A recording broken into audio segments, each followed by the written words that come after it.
स्वस्थ भारत योजना जैसी योजना इसमें प्रारंभ की गई है। 64,000 करोड़ रुपया उसमें रखे गए और कोरोना वैक्सीन के लिए भी 35,000 करोड़ रुपए का प्रावधान है। स्वास्थ्य की दृष्टि से देखें तो 2,23,846 करोड़ रुपए का प्रावधान इसमें किया गया है, 137% ज्यादा। अधोसंरचना विकास के लिए 5,50,000 करोड़ रुपया। उसके विस्तार में मैं अभी नहीं जा रहा, लेकिन पूंजीगत व्यय से तेजी से आर्थिक गतिविधियां बढ़ेंगी और रोजगार के नए अवसरों का सृजन होगा। एक जो नई कल्पना है इसमें नया वित्तीय विकास संस्थान का गठन, इससे पूंजीगत योजनाओं के लिए दीर्घकालीन ऋणों की व्यवस्था हो सकेगी। 7 नए टेक्सटाइल पार्क, आप जानते हैं कि रोजगार के सबसे ज्यादा अवसर टेक्सटाइल के सेक्टर में सृजित होते हैं। इटारसी से विजयवाड़ा तक मालवाहक ट्रैक और राज्यों को भी सकल घरेलू उत्पाद का 4% तक उधार की सीमा बढ़ाई गई है। तो ये राज्य भी जब ज्यादा पैसा डालेंगे इंफ्रा में, तो यहां भी न केवल अर्थव्यवस्था को गति मिलेगी बल्कि आर्थिक गतिविधियों के तेज होने से रोजगार के अवसर बढ़ेंगे। अकेले मध्य प्रदेश में इससे लगभग 13,000 करोड़ रुपए के अतिरिक्त पूंजीगत कार्य हम प्रारंभ कर सकेंगे। उज्ज्वला योजना के अंतर्गत 1 करोड़ नए परिवारों को, बहनों को सम्मिलित किया जाएगा। मध्य प्रदेश में सीधे सीधे 8 लाख नए गैस कनेक्शन हमारी माता बहनों को मिलेंगे। फिर 75वीं सालगिरह पर आजादी के 75 वर्ष से अधिक उम्र के वरिष्ठ नागरिकों को आयकर रिटर्न भरने से छूट दी गई है। ये बुजुर्गों को वरदान होगा। हमारे जनजातीय क्षेत्रों में नए विद्यालय 750 प्रारंभ करना, एकलव्य स्कूल के रूप में या सैनिक स्कूल 100 नए खोलना, ये शिक्षा की दृष्टि से क्रांति लाएंगे। इन परिस्थितियों में इससे क्रांतिकारी बजट की कल्पना कोई नहीं कर सकता था। इस बजट में मोदी जी की जिद, जुनून और जज्बा एक वैभवशाली, गौरवशाली, संपन्न, समृद्ध और सशक्त भारत के निर्माण का न केवल दिखाई देता है बल्कि इससे साकार होता है। मित्रों, आज भोपाल के विकास का रोड मैप भी तैयार करने का अभियान हमने प्रारंभ किया है। भोपाल देश का सुंदरतम शहर है, स्वच्छतम राजधानी है और भोपाल को केवल देश नहीं, दुनिया के सबसे सुंदर शहरों में हम सम्मिलित करना चाहते हैं।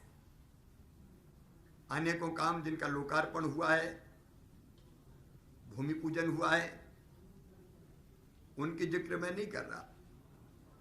लोकार्पण के कामों में आप थे, लेकिन बड़े तालाब में वाटरवाल का भूमि पूजन, करौद मंडी के पास रेलवे ओवरब्रिज का भूमि पूजन, बोर्ड ऑफिस चौराहे पर मैदा मिल रोड से गायत्री मंदिर होते हुए मानसरोवर कॉम्प्लेक्स तक फ्लाईओवर का भूमि पूजन, इसी में लगभग 150 करोड़ रुपया इन कामों में खर्च होंगे। भानपुर खंती, जहां कचरे की बदबू निकलने की हिम्मत टूट जाती थी कई बार, 32 करोड़ रुपए की लागत से वहां रेमडिएशन और रिक्लेम का काम वहां किया जा रहा है और वो अपने आप में जो भोपाल के लिए बदनुमा दाग था, भोपाल की पहचान बन जाएगा। 192 करोड़ रुपए की लागत से विभिन्न सड़कों का निर्माण अभी चल रहा है। 200 करोड़ की सड़कें सीपीए के अंतर्गत बनाई जा रही है, 36 सड़कें लगभग। सार्वजनिक परिवहन को व्यवस्था ठीक करने के लिए लगभग 6 नई बसें भोपाल में चलेंगी, जिनमें से 300 सीएनजी से चलेंगी। अभी एक दीनदयाल रसोई है, बढ़ा के 4 की जाएंगी। गरीब विशेषकर फुटपाथ पे सोने वाले भाई और बहन बुजुर्ग, उनको दिक्कत ना हो इसलिए 15 रैन बसेरे बनाए जाएंगे और 150 उद्यान पार्क विकसित किए जाएंगे। 200 टन क्षमता का बायो सीएनजी प्लांट स्थापित किया जा रहा है। सीएनजी का उपयोग शहर की बसों के परिवहन के लिए होगा। एनटीपीसी के माध्यम से 400 टन कचरे से चारकोल का निर्माण किया जाएगा। अभी मैंने सौंदर्यीकरण के लिए बड़ा तालाब तो वैसे ही सुंदरता की प्रतिमूर्ति है, लेकिन वाटर स्क्रीन और फाउंटेन स्थापित किया जाएगा। साथ में जीरो वेस्ट क्रूज रेस्टोरेंट भी संचालित करने की कार्य योजना बना रहे हैं। हमारा टीटी नगर का दशहरा मैदान भोपाल के सार्वजनिक जीवन में अलग स्थान रखता है। 26 करोड़ रुपए की लागत से उसका विकास किया जाएगा। भोपाल को एडवेंचर टूरिज्म की डेस्टिनेशन हमको विकसित करना है, उसके लिए कार्य योजना बनाई गई है। केवल एडवेंचर नहीं, टूरिज्म भी बढ़े। इलेक्ट्रॉनिक व्हीकल को पर्यावरण के लिए बढ़ावा दिया जाएगा, उसके लिए 67 इलेक्ट्रॉनिक चार्जिंग स्टेशन स्थापित करेंगे। शहरी विकास के साथ साथ गरीबों को भी स्थान होगा, इसलिए 52,000 नए मकान गरीबों के लिए, जिनमें मल्टी भी होंगे, निर्मित किए जाएंगे, उसकी कार्य योजना बनाइए। लगभग 700 करोड़ रुपए की लागत उसमें होगी।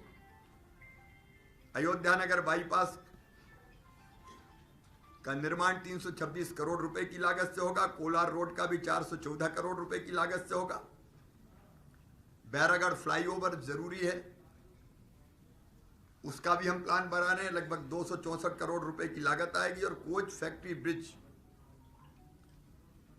ये भी प्लान करना है 105 करोड़ रुपए की लागत से। 2031 तक की आबादी को देखते हुए जल प्रदाय की व्यवस्था 2026 तक के पूरा करने की योजना बनाइए। 2026 तक पूरे भोपाल के क्षेत्र में सीवरेज के उपचार की पूरी व्यवस्था लगभग 1600 करोड़ रुपए की लागत से की जाएगी। 65,000 नई एलईडी स्ट्रीट लाइट, सभी नागरिकों को बसों में पैनिक बटन, सीसीटीवी कैमरे, परी बाजार का पुनर्घनत्वीकरण योजना के अंतर्गत पुनर्निर्माण, विद्यानगर में इंटीग्रेटेड कोचिंग संस्थानों को लेकर, क्योंकि कोचिंग क्लासेज के कारण कई बार बच्चों की सुरक्षा भी जरूरी है और बेहतर पढ़ाई की व्यवस्था हो सके, उसकी योजना भी बना रहे हैं। गांधी मेडिकल कॉलेज से जुड़ा हमीद अस्पताल, उसका विकास हो रहा है। 1500 बेड का काम तेजी से चल रहा है, उसको इस साल हम पूरा कर लेंगे। और ग्लोबल स्किल पार्क का जो हम विकास कर रहे हैं, उससे लगभग हर साल 10,000 बच्चों को ट्रेंड करके उनका प्लेसमेंट हो, इसकी योजना बनाएंगे। महिला सेल्फ हेल्प ग्रुप को और सशक्त किया जाएगा। शौर्य स्मारक भोपाल की पहचान है, उसको नया स्वरूप देने की कार्य योजना बनाई गई है। मनुआ भान की टेकरी पर भारत माता परिसर और शौर्य स्मारक के पास हमारे क्रांतिवीरों की स्मृतियों को जोड़ने वाले पार्क का भी विकास किया जाएगा। इंफ्रास्ट्रक्चर के क्षेत्र में भोपाल की जो पीडब्ल्यूडी, सीपीए सहित अलग अलग विभागों के पास सड़कें हैं, उनका पुनर्निर्माण किया जाएगा। अभी कुछ चीजें और प्लान में है, ये पहला प्रेजेंटेशन देख के कुछ चीजें फाइनल की है। कुल मिला के भोपाल दुनिया का सुंदरतम शहर होगा, जिसमें गरीबों को भी स्थान होगा और पर्यावरण जैसी चीजों का भी ध्यान रखते हुए हम आगे बढ़ेंगे। धन्यवाद। उस पर बात करेंगे। भोपाल में नगर निगम का ऑफिस नहीं है, कहीं बिल्डिंग नहीं है अपनी, उस पे क्या कार्य? धन्यवाद।